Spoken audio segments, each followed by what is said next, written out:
Hi అండి. ఆలు veg rolls కోసం ముందుగా ఒక కప్పు గోధుమ పిండిని తీసుకోవాలి. దీంట్లోనే ఒక పించ్ ఆఫ్ సాల్ట్ వేసుకోవాలి.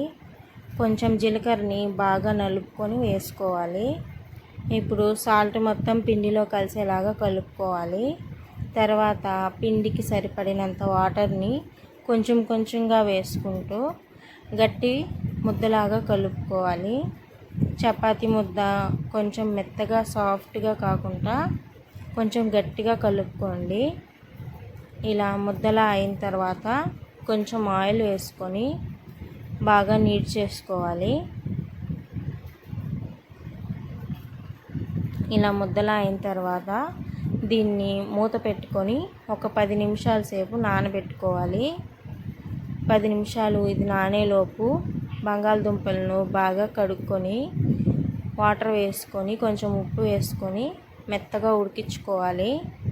బాగా ఉడికిపోయిన ఈ బంగాళదుంపని మెత్తగా మ్యాష్ చేసుకోవాలి, గడ్డలేమీ లేకుండా.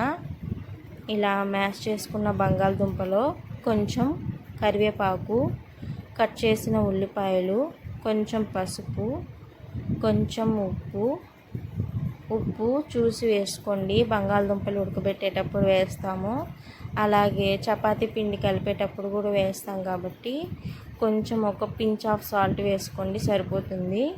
కొంచెం కారం, కొంచెం జీలకర్ర పొడి, కొంచెం చాట్ మసాలా వేసుకొని బాగా కలుపుకోవాలి.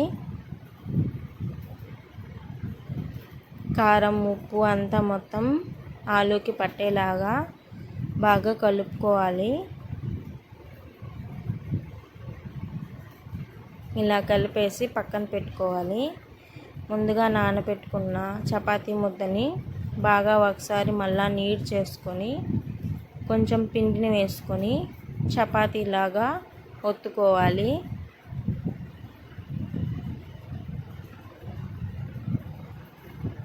ఇలాగా చపాతీలాగా ఒత్తుకొని దీన్ని మరీ సన్నగా కాకుండా మరీ లావుగా కాకుండా ఇలా మీడియంగా ఒత్తుకోవాలి. ఇప్పుడు చపాతీలా ఒత్తుకున్న దీనిపైన మనం ముందుగా రెడీ చేసి పెట్టుకున్న ఆలు స్టఫ్ని పెట్టుకొని మొత్తం చపాతీ మొత్తం స్ప్రెడ్ చేసుకోవాలి. మొత్తం గ్యాప్ ఏమి లేకుండా స్ప్రెడ్ చేసేసుకొని రోల్ లాగా రోల్ చేసుకోవాలి. జాగ్రత్తగా రోల్ చేసుకోండి, విరిగిపోకుండా.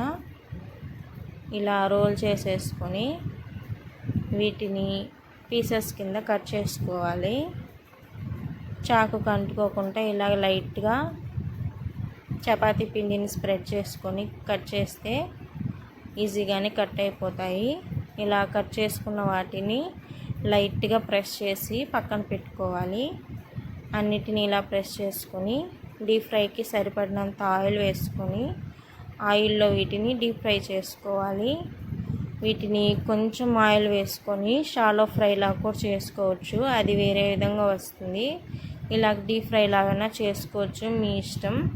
అంతేనండి, వెజ్ రోల్స్ రెడీ. నచ్చిందా? నచ్చితే లైక్ చేయండి.